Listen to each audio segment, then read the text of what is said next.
again next month. Okay, Peter, thank you very much indeed. Well, Wayne Winegarden is Senior Fellow in Business and Economics at the Pacific Research Institute.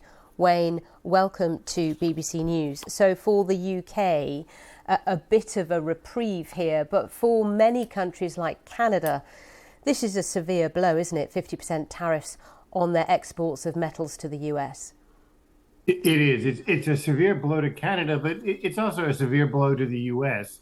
You have to remember, we've been to this picnic before where, back in 2018, President Trump input tariffs on steel and aluminum. And what we saw was a huge reduction in jobs here, an increase in costs. And those cost increases are very widespread. So while it's going to hurt Canada, Mexico, Brazil, those are the top exporters of steel to the U.S., it's also the U.S. economy that's going to suffer, the brunt of the tariffs. And some industries have been very vocal about this, haven't they? Like, for example, the airline industry, aerospace, those kind of businesses. Also, big companies like Coca-Cola with their cans.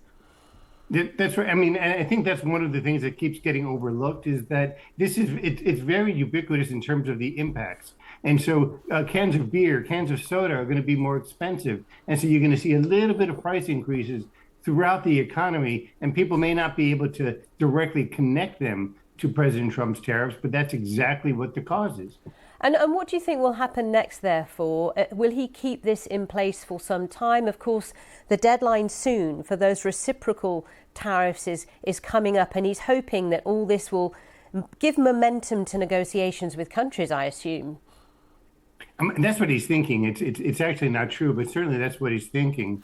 But yes, the direct answer to your question is he's showing no inclination to stop with these steel tariffs.